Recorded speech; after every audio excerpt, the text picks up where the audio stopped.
Père de gloire, nous sommes venus ce matin recevoir une bénédiction de ta part. Je te prie de bénir tes enfants. Je chasse tout ce qui ne confesse pas ton nom.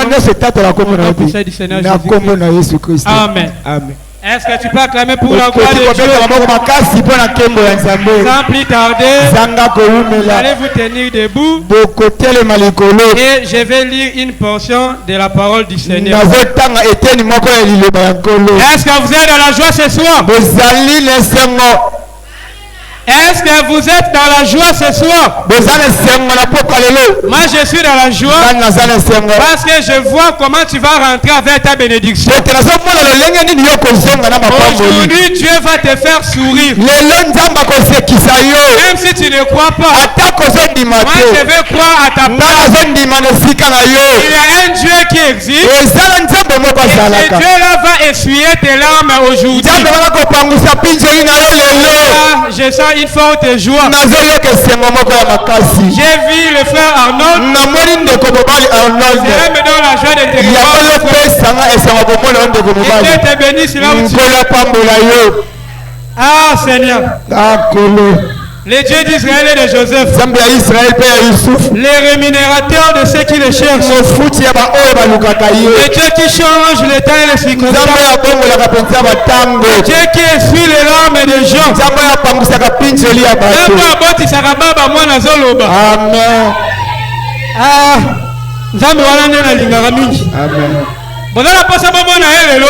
Amen. Bozala posa bomo na ye lelo. Amen. Nzambe abotisaka baba mwana zoloba. Amen. Nzambe abotisaka liboma mwana na mayele. Mwana botami na liboma me aza mayele. Nzambe wana aza sikoyo na tongo lelo. Aza musika te azalaka pembeni na yo. Si tu crois sincèrement, tu le verras à live. Tu le verras certainement. Quand elle ne craint rien, tu es triste. Dieu est avec toi. Tu es avec la solution. Ah Seigneur. Amen.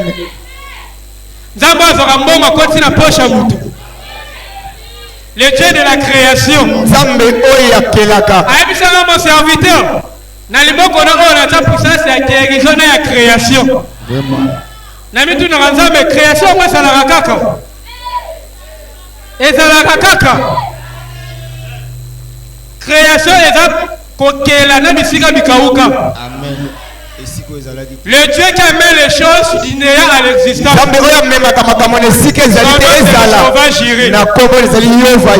seulement, il fera quelque chose pour toi. Est-ce qu'on va acclamer pour la gloire de Dieu? Je suis dans le livre de 2 Samuel chapitre 22. Verset 17 à 20. Est-ce que je peux aller? Je lis au nom du Seigneur Jésus-Christ. Je lis au nom du Seigneur Jésus-Christ. Il étendit sa main d'en haut. L'Éternel étendit sa main d'en haut. Il me saisit et il me retira des grandes eaux. Il me délivra de mon adversaire puissant. Même si ton adversaire est puissant comment? Aujourd'hui l'Éternel te délivrera de mes ennemis qui étaient plus forts que moi. Il y a des ennemis et ils sont plus forts que toi. Moi je ne regarde pas leur force. Je regarde la force du calvaire. Est-ce que vous me suivez très bien? Il m'avait surpris au jour de ma détresse. Mais l'Éternel fit mon appui. Il m'a mis au large. Il m'a sauvé. Il m'a sauvé parce qu'il m'aime. Il y a quelqu'un que Dieu aime ce matin. Seigneur, bénis la lecture de ta parole. Et quand de la scène afin que toi-même tu puisses parler à ton peuple. Et chaque qui ne confesse pas au nom puissant de Jésus-Christ. Amen. Amen. Est-ce que tu peux acclamer pour la cette écriture me donne la joie. Au courant de la semaine, j'avais parlé sur l'attachement. C'est ce que j'ai parlé au courant de la semaine. Je vous avais dit, être attaché à quelqu'un, c'est être lié à la personne. Être associé à la personne. Vous devenez inséparable avec la personne. Vous êtes en train de marcher de peur. Quoi qu'il arrive, tu es toujours avec la personne. Quand tu ne l'abandonnes pas, lui aussi ne t'abandonne pas. Et ça, c'est ce qu'on appelle l'attachement. Est-ce que vous êtes là? Est-ce que vous êtes là? C'est ça l'attachement. Et je vous avais dit, mon frère, ma soeur, je commence par mon frère. La femme qui est avec toi, la femme qui est avec toi, tu connaîtras qu'elle est une véritable épouse. Et selon son attachement envers toi. Est-ce que vous êtes là? Je vous avais dit, l'attachement, ce n'est pas seulement dans les moments forts. Et le véritable attachement, on le reconnaît dans les moments difficiles. Une véritable épouse, une véritable épouse, tu ne la connaîtras pas quand tu as beaucoup d'argent. C'est quand tu vas perdre ton boulot, c'est là que tu sauras si elle était attachée à toi ou non. Ta soeur, cet homme-là, tu sauras qu'il était attaché à toi quand tu perdais peut-être ta beauté, quand tu perdais ton éclat. C'est là que tu sauras s'il était attaché à toi ou non. Est-ce que vous êtes là? Et je vous avais dit, c'était le jeudi, et toute réalisation se fait toujours après un attachement. Toute personne qui a réalisé quelque chose, il est resté attaché à la chose. Il est resté attaché à ses domaines. C'est ce dont on avait parlé tout au long de la semaine. Et aujourd'hui, je n'aimerais pas parler beaucoup. Je vais parler sur les poteaux d'attache. Les poteaux d'attache. Est-ce que vous êtes là? C'est ce dont je vais parler aujourd'hui. On ne peut pas parler de l'attachement sans parler du poteau d'attache. Tu ne peux pas t'attacher si tu n'as pas là où tu peux t'attacher. Pour être attaché, tu dois avoir quelqu'un avec qui tu peux t'attacher. C'est lui qui sera ton poteau d'attache. C'est lui qui sera ton soutien. Est-ce que je peux avancer? Les poteaux d'attache. Un poteau d'attache, c'est un repère solide. Là où quand les choses basculent, tu peux aller t'attacher là-bas. Tu peux aller t'accrocher là-bas. C'est ça un poteau d'attache. Un poteau d'attache, c'est un point sûr. Là où tu as l'assurance que même si là-bas ça ne tient pas, là-bas ça va tenir. C'est ça ce qu'on appelle poteau d'attache. Même si tout bouge tout autour, les poteaux d'attache restent stables. Les poteaux d'attache restent solides. Un poteau d'attache, c'est un soutien. Quand tout espoir est perdu, le dernier espoir, c'est le poteau d'attache. Tu peux demander partout, tu ne trouves pas. Mais ton dernier espoir, c'est le poteau d'attache. Est-ce qu'on peut acclamer pour la gloire de Dieu? Les poteaux d'attache. C'est là où il y a la sécurité. Dans le monde, nous sommes dans la sécurité. Mais chaque personne peut avoir un endroit qui fait sa sécurité. Quelqu'un qui fait sa sécurité. Il y a des gens ici sur terre. Il y a certaines personnes qui ont des généraux dans la famille. Qui ont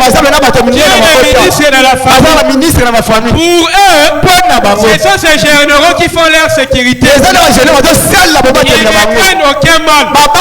Ils savent que si tu lui cherches des problèmes, il va rencontrer le général de la famille. Pourquoi? Parce que le général est son poteau d'attache. Le général est son point sûr. Mais moi je connais une chose. La Bible dit, maudit soit l'homme qui met sa confiance dans un homme. Il peut avoir le général de la famille. Mais un jour, il va rencontrer un problème. Ce général ne sera pas à mesure de te sauver. Un jour, tu vas rencontrer une situation. Tu seras au-dessus de ce général. Il te dira, mon frère, ma soeur, ça ce n'est pas de mon niveau. Frère Branham me dit, peu importe combien l'homme est élevé, il sera toujours limité quelque part. Il peut avoir n'importe quel titre. On va lui appeler comment? Il aura toujours certaines limites. Parce qu'il est un homme. J'aimerais te dire ce matin, je vais te présenter un poteau d'attache. Ou si tu t'accroches là, un poteau d'attache, tu ne connais aucune limite. Un poteau d'attache, tu ne connais aucune barrière. Un poteau d'attache, tu ne connais aucun problème qui peut dépasser son intelligence. Est-ce que je peux avancer? Toute personne sur terre a quelque chose ou quelqu'un qui lui sert de poteau d'attache. Chaque personne sur terre, Frère Branham me dit, c'est impossible de vivre sur la terre sans avoir quelqu'un qui est votre absolu. Toute personne a quelqu'un qui fait sa force. Il y a d'autres personnes dans leur famille, les papas les a laissés des fétiches. Pour eux, c'est le fétiche là qui fait leur force. Peut-être un zoloko.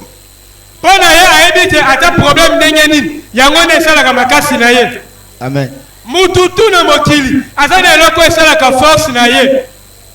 La question que moi je vais te poser, qui est ton poteau d'attache? Quel est ton poteau d'attache? Laisse-moi te dire une chose.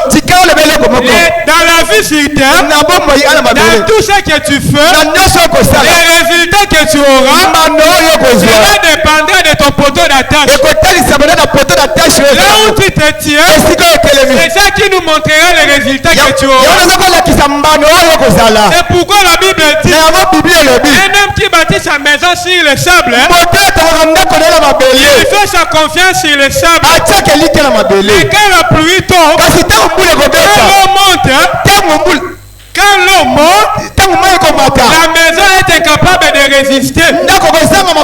Pourquoi? Parce que la maison a un mauvais poteau d'attache. Jésus a dit, l'homme qui bâtit sa maison sur le rocher. Même quand la pluie tombe, même quand les tempêtes frappent, la maison reste solide.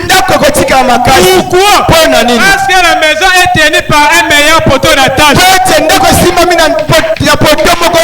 Frère Branham me dit, il y a plusieurs poteaux d'attache. Il existe seulement un seul poteau d'attache qui est plus sûr que tout. Un poteau d'attache, c'est le Seigneur Jésus-Christ. Le Seigneur Jésus-Christ. Peu importe ce qui pourrait arriver, le poteau d'attache, ou si tu t'accroches à lui, tu ne tomberas jamais. Si tu t'accroches à lui, il ne faillira jamais. Pourquoi?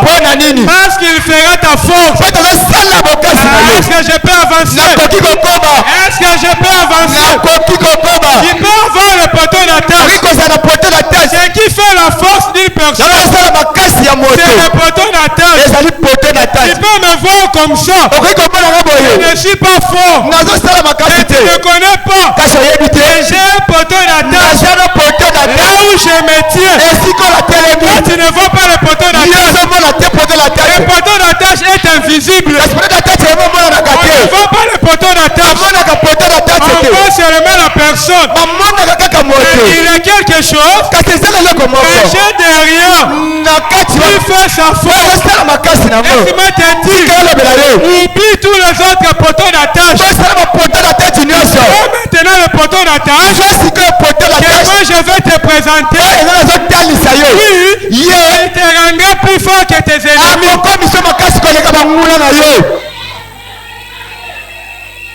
Est-ce que je peux avancer? Est-ce que je peux avancer? Est-ce que je peux prêcher?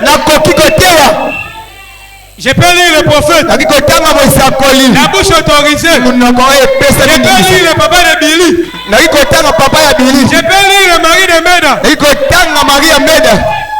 Je vous ai toujours dit, ce n'est pas une autre parole à inventer. La dernière fois que Dieu a parlé, c'était dans la bouche de William Branham. Depuis là, jusqu'à aujourd'hui, Dieu n'a pas d'autre message à nous apporter. Mon travail à moi, c'est de prendre seulement le message et de le présenter au peuple. Pourquoi Branham me dit, mon prédicateur, n'ajoute pas tes propres intentions. C'est seulement ce que disent les bandes et les brochures.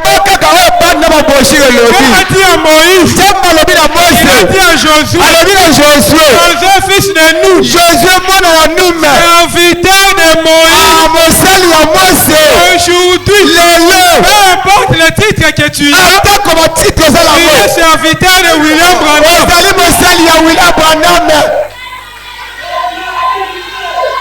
Ça, ce n'est pas dilé.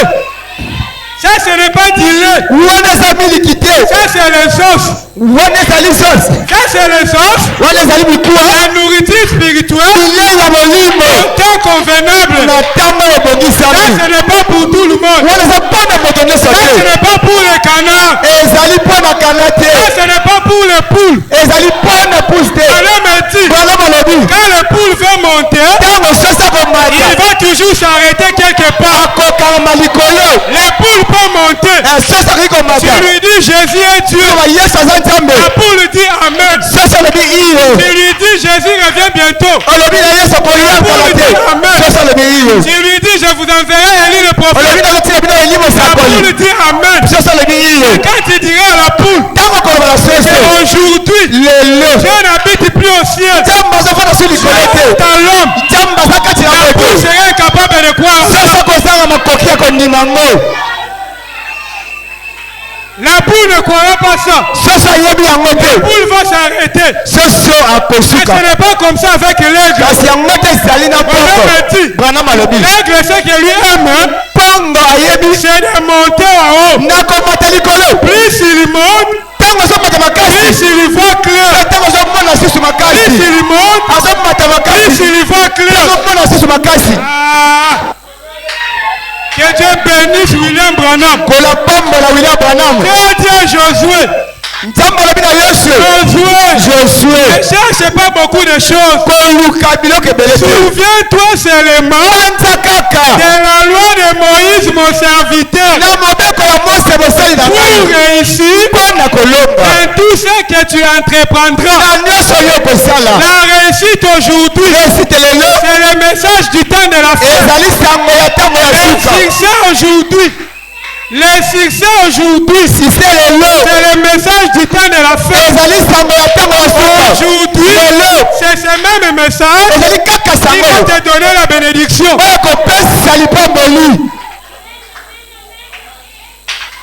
On peut acclamer pour la gloire du Seigneur.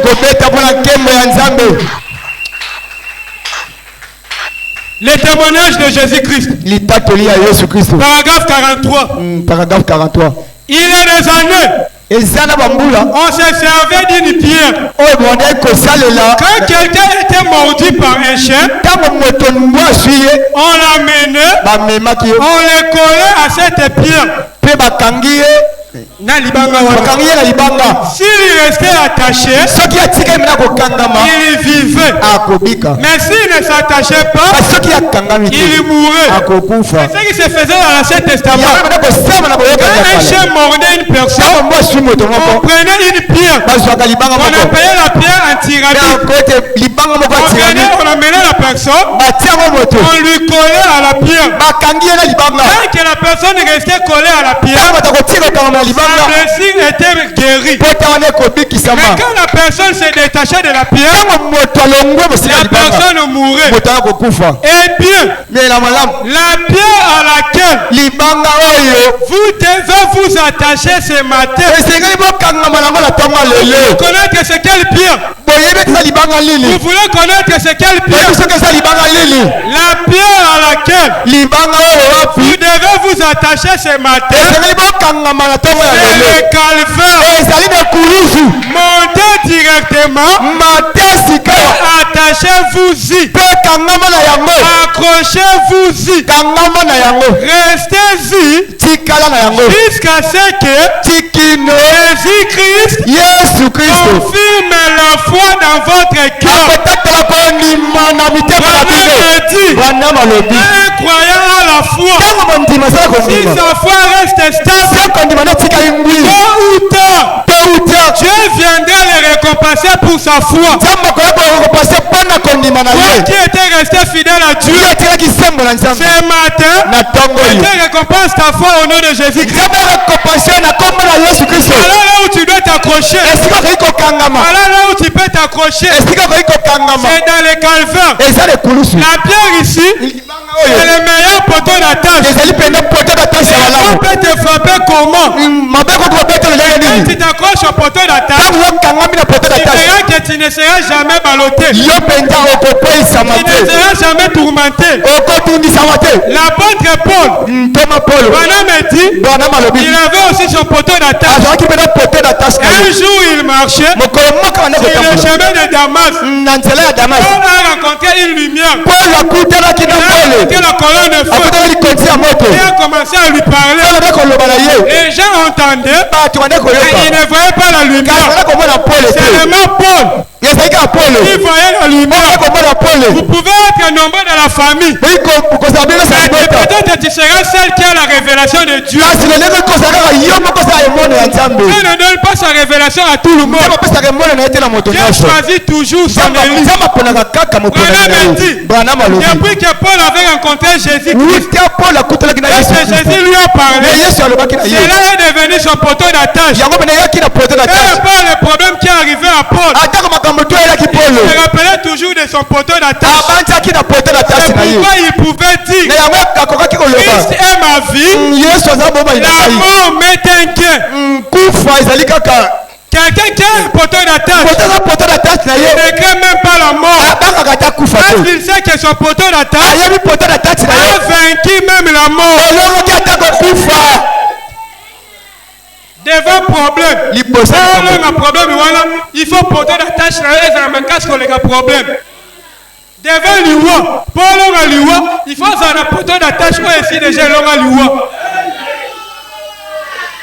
Bonhomme dit, tout le monde pouvait mourir. Mais pour qu'on sache que tu es Dieu, pour qu'on sache que tu es le meilleur poteau d'attache, il faut ressusciter après la mort et continuer à vivre. Mahomet aye, alobinga aza poteau d'attache. Bocha eliki pas là. Quelques jours après, Mahomet a koufi. Tu as pourquoi qu'il y a un mission. Espoir na bango non Cécile. Faux poteau d'attache. Les catholiques, les poteau d'attache na mission à Marie. Je vous salue Marie, pleine de grâce. Mbote oyo nzamba ange apesi mutu ekomi prière. Branham alobi na jour ya Pentecôte. Soki Marie azalaka na chambre haute te, alingaka zomboli mosantu te alingaka keneli felo. Il a fallu qu'elle soit à la chambre haute. Comme tout le monde. Elle était croyante. Marie était une croyante. Marie azalaki bandimi. Bango basi ba commissaire poteau d'attache. Devant problème au pays, je vous salue Marie, solution zoyate. Priez pour nous pauvres pécheurs. Voilà Malobi. Entre Dieu et les hommes, Dieu a choisi seulement un seul intermédiaire. Dieu n'a pas deux intermédiaires. Pour arriver vers Dieu, il n'y a qu'un seul intermédiaire. C'est l'agneau immolé.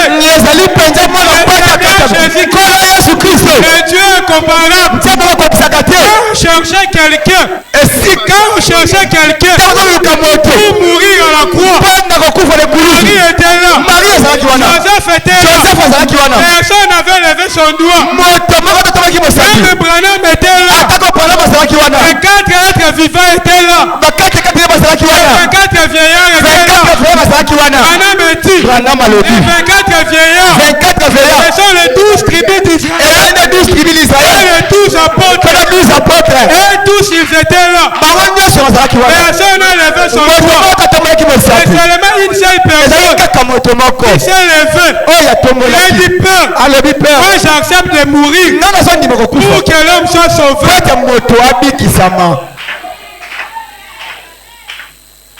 Voilà le meilleur poteau d'attache. Est-ce qu'on peut acclamer pour la gloire de Dieu?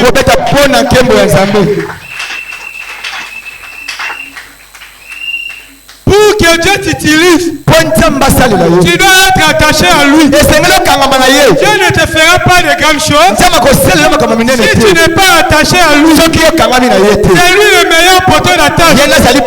C'est lui le meilleur absolu. C'est lui le meilleur refuge. L'enfant, on ne le cherche pas chez les marabouts. On ne cherche pas l'enfant chez les marabouts. On cherche l'argent. On cherche l'enfant. C'est celui qui a dit dans ma maison il n'y aura pas de femme stérile. Ce Dieu n'a jamais changé. Ce Dieu est encore vivant. Ce Dieu m'a demeuré jusqu'aujourd'hui. Papa Arnold, j'ai besoin de vous. Papa Arnold, j'ai besoin de vous. Est-ce qu'on peut acclamer pour la gloire de Dieu?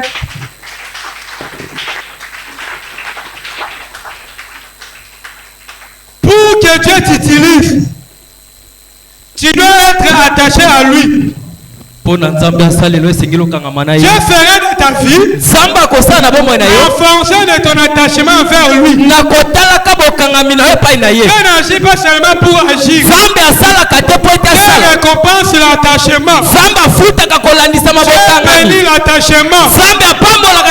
Dieu se souvient de l'attachement. Quand tu persévères, même dans la souffrance, les hommes peuvent oublier. Dieu n'oubliera jamais. Quand Job était sur la terre, c'est Dieu lui-même qui a témoigné de Job envers Satan. Il a dit Satan, as-tu vu mon serviteur Job?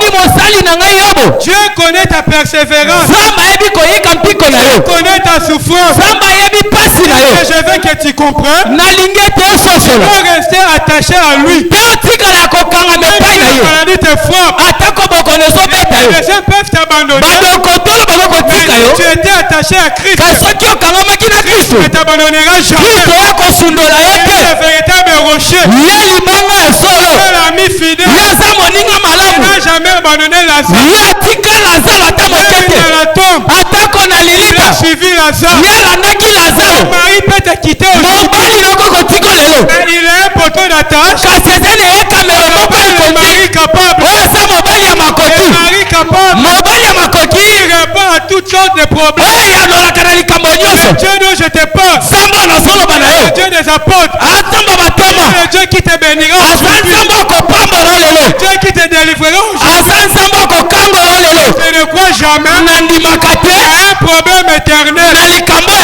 Je ne crois jamais à une souffrance éternelle. Branham me dit, tout ce qui est un commencement, aussi avoir une fin. À telle personne qui demeure éternelle, c'est le Seigneur Jésus-Christ.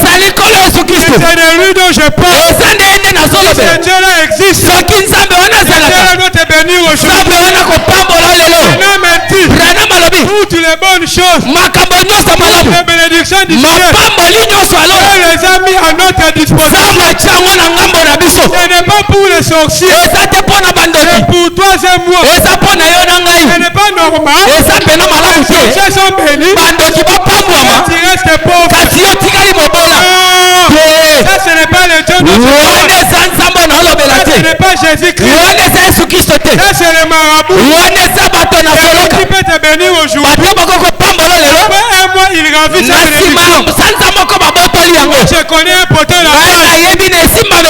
Quand il te donne la bénédiction, Branham me dit, quand Dieu te donne un don, lui-même va veiller sur ses dons.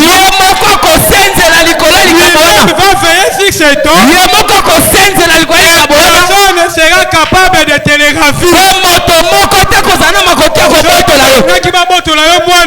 Si quand on a Jésus-Christ, c'est la sans effet. Amen.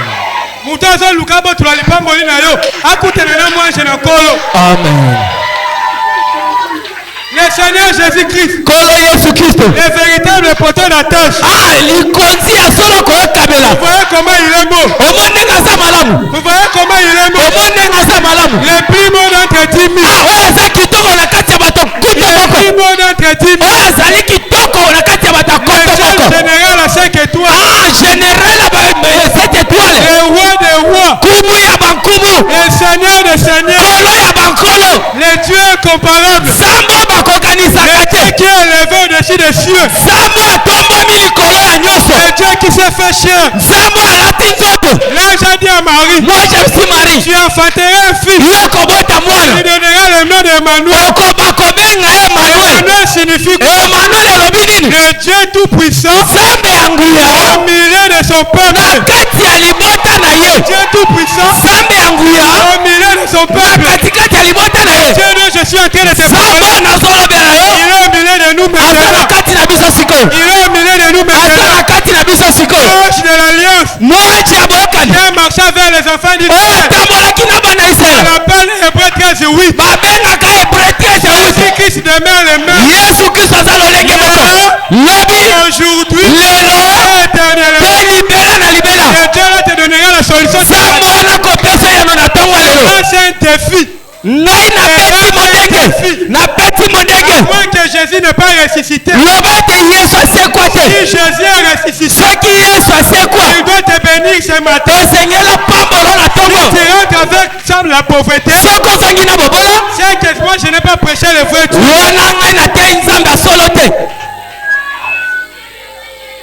Le Dieu de Hébreux 13:8. Le meilleur poteau d'attache. Je peux vous relater une histoire. Je peux vous relater une histoire. Il y avait un homme de la Bible. Son nom c'était David. Il était un jeune comme toi.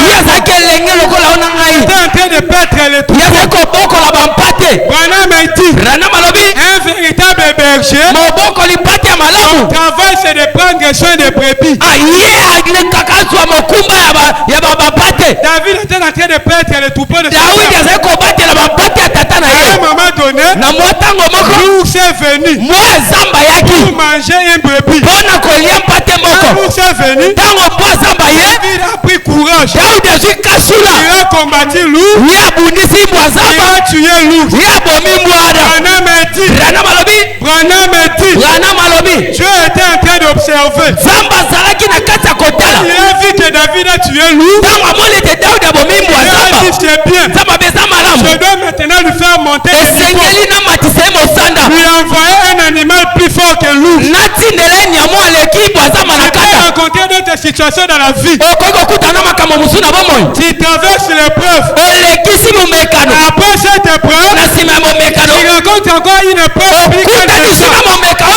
Laisse-moi te dire, c'est Dieu qui est en train de te former. Il est en train de te former pour faire sortir le meilleur en toi.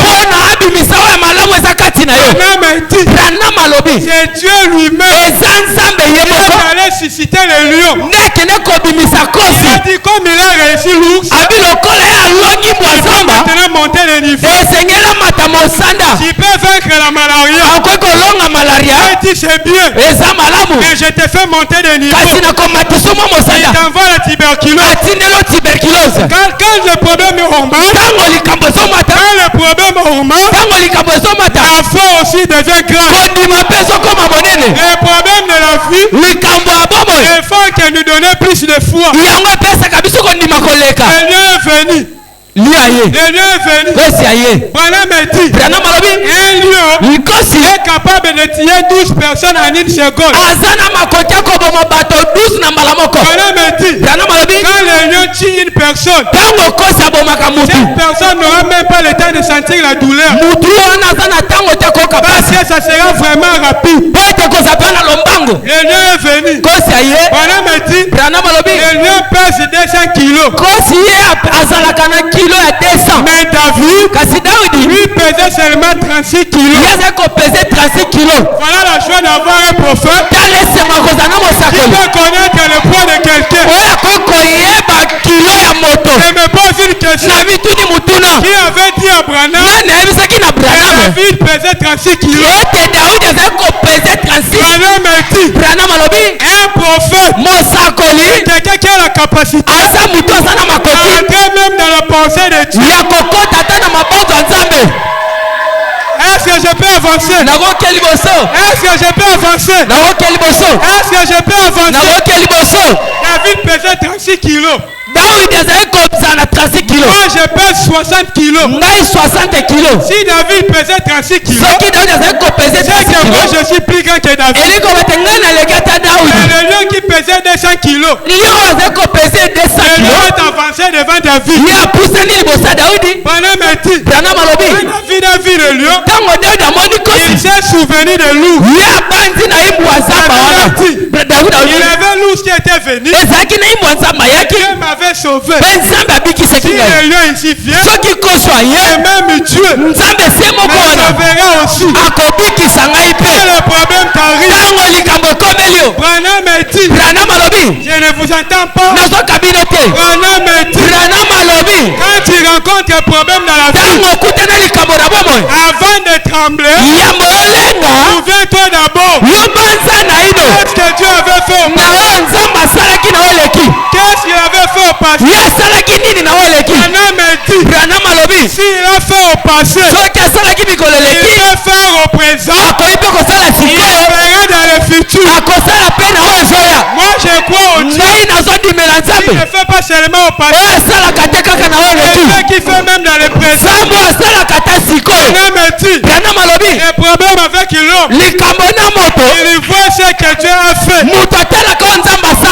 voit ce que Dieu fait, il ne voit pas ce que Dieu fait maintenant.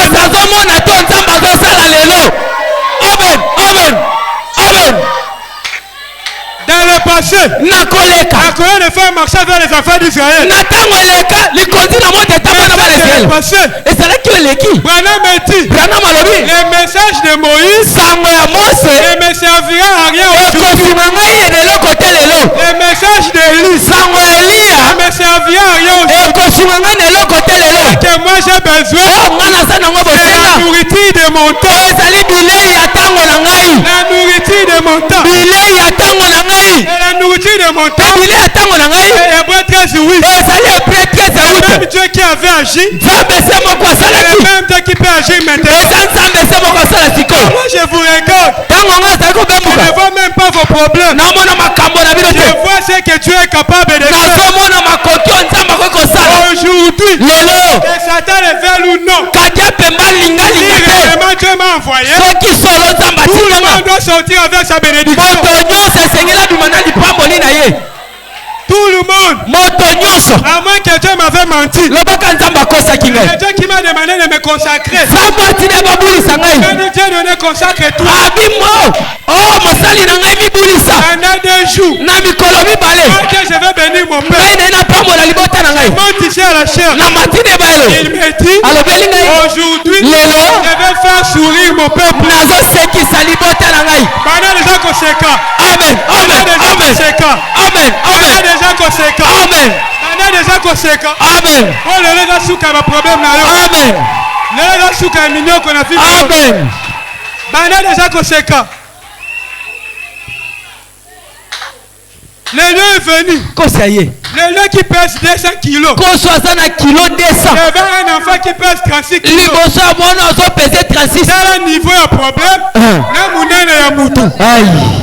200 kilos devant 36 kilos. 200 kilos, les bossons à 36 kilos. Mais j'aime une chose. Frère Branham me dit. Devant un combat, ce n'est pas la taille du chien qui compte. Ce n'est pas la taille du chien qui compte. C'est la taille du combat. Dans les chiens, c'est ça qui compte. Ce n'est pas la taille de ton problème qui est important. Ce qui est important, c'est ce que Jésus est capable de faire pour nous.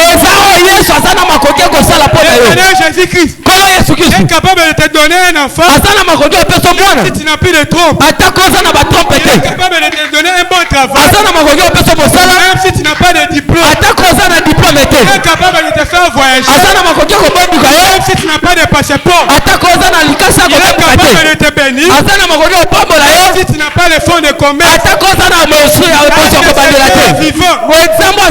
vous croyez que Dieu est vivant? Vous croyez que Jésus-Christ est vivant? Vous croyez qu'il est présent ici? Je vais lire une dernière citation. Après je vais arrêter. Vous m'autorisez à lire le prophète? Si vous refusez, je ferme la Bible. Et je m'en vais. Parce que la Bible, moi je ne comprends pas. Il faut que je lise Branham pour comprendre ce que dit la Bible. Moi je prêche Branham. Qu'on le veuille ou non. Je prêche Branham. C'est Branham qui a prêché Jésus. Moi je prêche William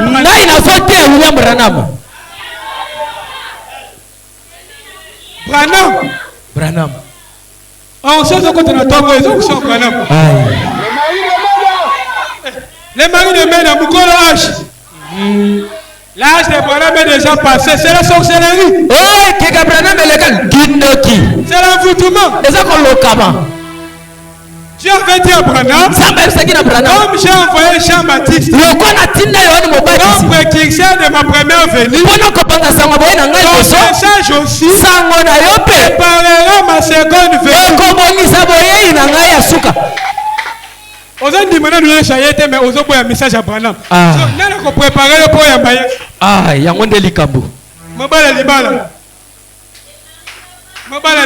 Amen. Mobala libala. Amen. Oh, linga biso sans condition. Amen. Sans condition linga biso. Amen. Akufela biso ne kulusu atala mabena biso te. Amen. Aya ka peko rappeler biso te ke oyebika na kufela ne kulusu te. Pema mama ya pesa biso fele. Amen. Mutamo kiliso oyebise likamu. Leba ke ko beta mokuna. J'avais un problème. Je suis allé voir un frère. Je lui ai parlé de mon problème. Dès que j'ai tourné les dos, avant même d'arriver à la maison, le téléphone a déjà commencé à sonner. Toi, tu n'as pas entendu. Timothée a volé l'argent. Toi, tu n'as pas entendu. La sœur là a avorté. Toi, tu n'as pas entendu. Il lui a chassé à la maison. La sœur a remis sa fille à vraiment. Mais après ça, je suis allé encore voir une autre personne. Quand je suis allé voir cette personne, je lui ai parlé de ma vie. Je lui ai parlé de ça où? Devant la chair. Je lui ai parlé de ma vie. Et depuis que je lui ai parlé de ma vie, aujourd'hui, je n'ai jamais entendu cela dans la bouche de quelqu'un. Voilà le meilleur porteur d'attache. Il ne trahit jamais. Il ne te fera jamais regretter. Là où tu peux placer ta confiance. Là où tu peux mettre tout ton espoir. Vers le consolateur. Celui qui essuie les larmes. C'est lui qui efface les problèmes des gens. Celui qui reste fidèle à sa parole. L'homme peut te promettre. Il change de parole. Mais le porteur d'attache, il ne change jamais de parole. Les promesses restent vivantes. Fais-lui confiance. Écoutez une chose. Branham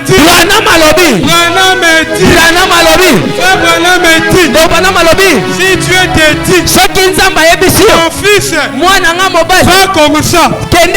Tu tournes comme ça. Tu vois le mur devant toi. Branham dit, ne regarde pas le mur. Fais seulement confiance à celui qui parle. Commence à avancer. Commence à avancer. Branham dit, quand tu avances, il faut que tu seras devant le mur. C'est lui qui a parlé. Le Seigneur Jésus-Christ lui-même va ouvrir la porte. Tu vas passer. Seigneur Jésus-Christ, beaucoup Jésus. Il est Dieu vivant. Il est Dieu fidèle. Une chose, quelqu'un qui a la foi. La foi ne connaît pas de barrière. La foi ne connaît aucun obstacle. S'il y a l'obstacle, fais seulement confiance au Seigneur. Fais seulement confiance au Seigneur. Il te fera traverser. Il te fera traverser.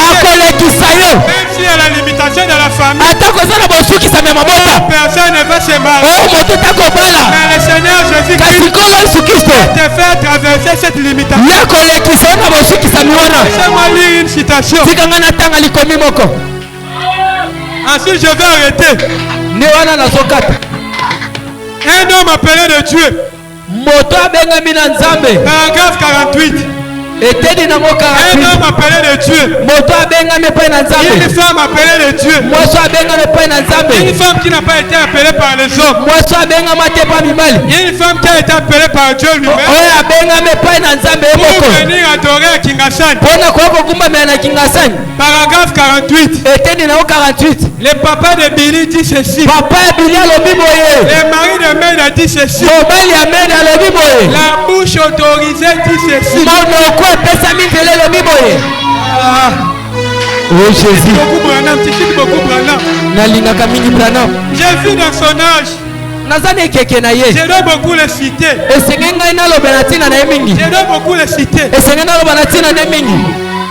Paragraphe 48. L'homme en calvitie dit ceci. Du courage. Dieu ne veut pas de lâches. Batu balemba. Akutani na lion abandi kolenga. Akutani na malade abandi kolenga. Amen. À qui qu'on déposait dossier ma bengani abani kobanga. Seigneur, tu m'as abandonné. Seigneur, tu m'as laissé. Ne fais pas des gens comme ça. Il ne peut pas se servir de vous si vous avez peur de prendre sa parole et de croire en lui. Moi je n'ai pas de problème. Le problème pour moi, c'est de croire seulement la parole. La parole dit, j'imposerai les mains aux malades, les malades seront guéris. C'est ça le problème pour moi. Je vais imposer les mains. Si tu n'es pas guéri, c'est que la parole est fausse. Mais Branham me dit, même la Bible le dit, c'est la parole de l'homme qui est trompé. Et toute parole d'homme sont reconnues pour mensonge. Seule la parole de Dieu est vérité. Je peux avancer. Je peux avancer. Il veut des hommes vaillants.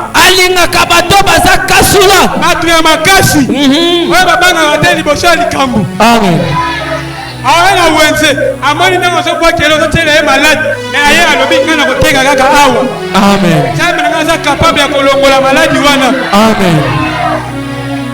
Les gens qui n'ont pas peur. Les hommes vaillants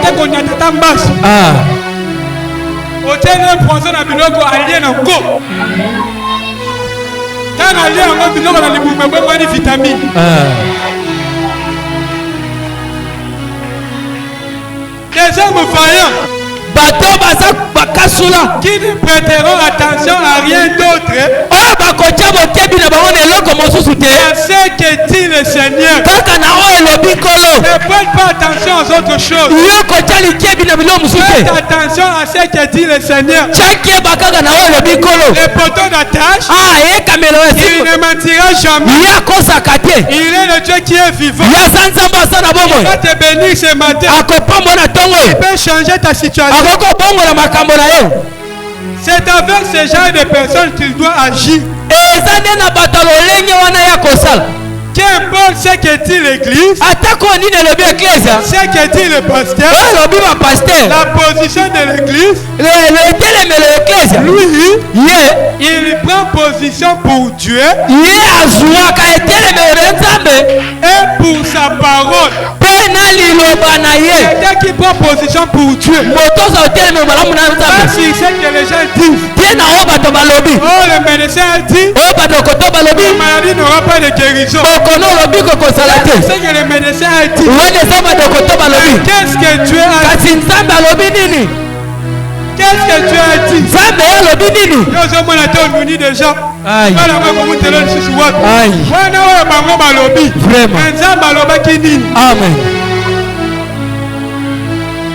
Yo komota na yo te. Tika na yo. Wana malobi. Zama koyo kopesa mwasi mabele te soka préféré te ka benisa mwana. Vraiment. C'est que zama pesa o mabele c'est que pesa o pour benisa mwana. C'est que tant qu'il y a la vie, il y a encore de l'espoir.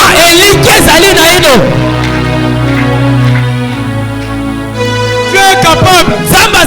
Les gens qui vont prendre des positions pour la parole. On va arrêter d'engager les gens. Moi je vais déposer mon dossier. On va m'engager. Dieu aime des hommes qui lancent des défis. Quand toi tu lances des défis, c'est là que Dieu va venir montrer sa gloire.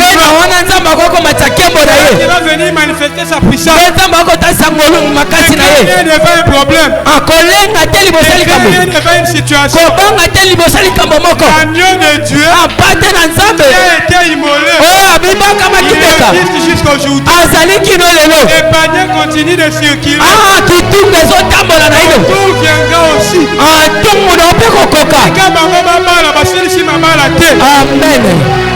Yayo Bezali. Vraiment. Quand ma bombe est quelque part. Vraiment. Si quand ma bombe va s'engager, parce que je suis à la tête. Si quand ma bombe va succès, parce que je suis succès. Vraiment. Si quand ma bombe va terre, ministère est silité. Vraiment. Ministère peut pour la gâter. Vraiment. Quand tu as le ministère en toi, si le temps chaud, tu ne seras plus à l'aise dans ton cœur. Tu vas commencer à sentir une pression. C'est le signe que le moment a sonné. David a vaincu l'ours. Il a vaincu le lion. Quand il était devant Goliath, il n'avait plus peur de rien. Il avait pris position pour Dieu. David ne craignait rien. Il est allé devant Goliath sans armes, sans machette, sans flèche, sans quoi que ce soit. Seulement lance à lui.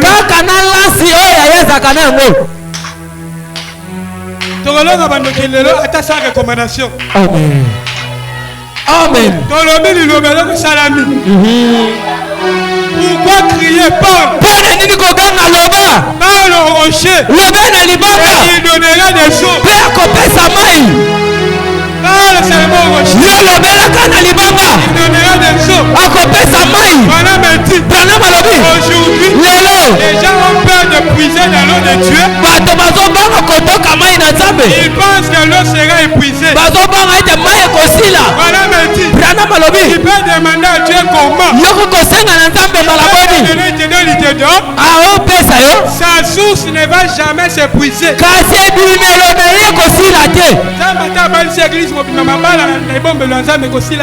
Vraiment. David s'est approché devant Goliath. Il avait quoi dans sa main? Une lance avec 5 pierres.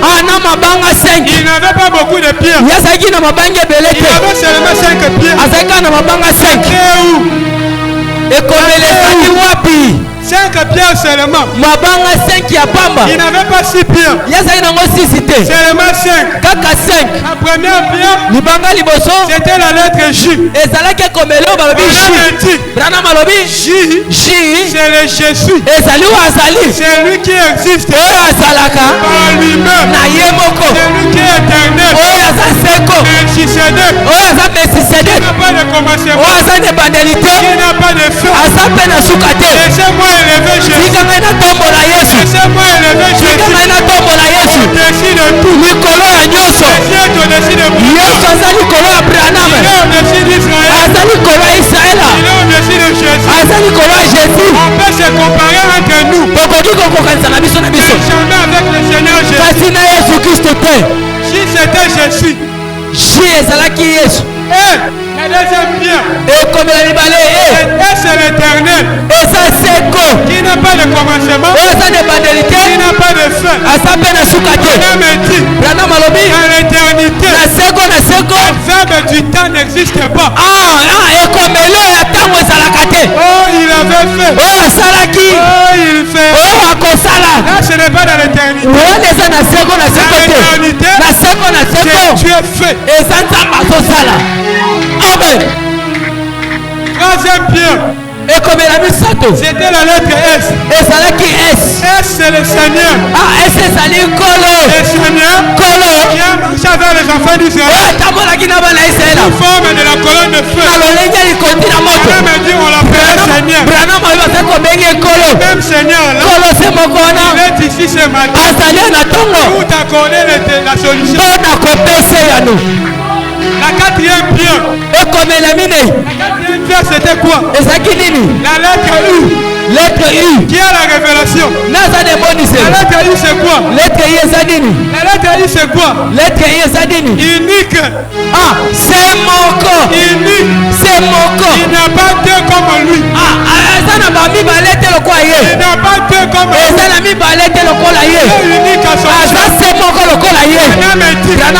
Dieu n'aime pas partager sa gloire avec quelqu'un. Oh, j'ai Dieu ici. Notre Dieu ici. Lui, il est unique à son genre. Il ne pas avec personne. Quatrième pierre. Cinquième pierre. cinquième. La cinquième pierre. Et comme il est cinq. C'était encore la lettre S. Ezaki lettre S. S là c'est le sauveur. Ah, S ou les amobiki. C'est lui qui était mort pour toi et moi. C'est lui qui a donné sa vie. La vie est avancée. Pas avec beaucoup de choses. Ah, David a poussé la guinée. Il a donné 5 pierres. Le nom de Jésus-Christ. Mon âme est dit. Le nom de Jésus. C'est le nom qui change les choses. Le nom de Jésus. C'est le nom qui change les choses. Quand lui a dansé, l'atmosphère change. Quand lui a dansé,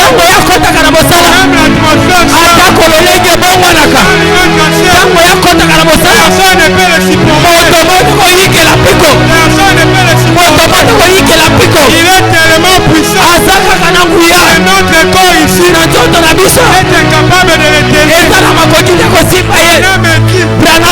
Même la tombe était incapable de le retenir. Et pourquoi la tombe lui a vomi. On m'a dit, sors d'ici. Mais même à la lettre, il est allé au séjour de mort. Le séjour de mort n'a pas pu. Il est tellement puissant. Il est tellement grand. Le problème ne représente rien. C'est l'ange du Seigneur. Le Dieu qui nous a visités. Au temps du soir. Sous forme d'un nom. Moi j'ai la joie. Parce qu'au temps de la fin, Dieu a porté la cravate. Tu ne m'as pas écouté. Moi j'ai la joie. Parce qu'au temps de la fin, Dieu a porté la cravate. Voilà le signe pour nous. Mon âme est dit. Avant la venue d'Isaac, Elohim lui-même était descendu pour aller visiter Abraham. Abraham représentait l'église de lui. Elohim est venu dans la chambre. Juste avant qu'Isaac ne vienne. Oh, la Bible dit. Ce qui arriva au temps de l'autre arrivera pareillement. Le fils de l'homme c'est qui? Le fils de l'homme c'est qui? Le fils de l'homme c'est qui? Le fils de l'homme est Dieu qui vient sous la forme d'un prophète. Amen. Amen. Que j'arrête, hein? Que j'arrête, hein? Ah, Seigneur Jésus. Le général a 5 étoiles. Et Dieu qui bénit. Maman, il croit que Dieu existe. Papa, il croit que Dieu existe. Il croit que Dieu existe. Le Dieu qui parle. Le Dieu qui voit même les choses. Le Dieu qui change les choses. Le Dieu qui est sur le long. Je parle de lui. Et de la présence qui sort. Là où tu te trouves. Tu crois que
jours.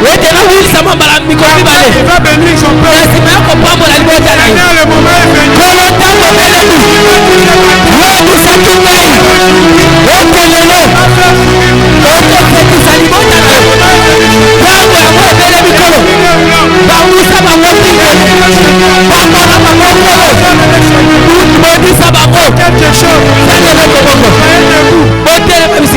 Je vais passer. Comment je vais passer? Touche seulement cette fleur. La bénédiction est là. Ta joie est là.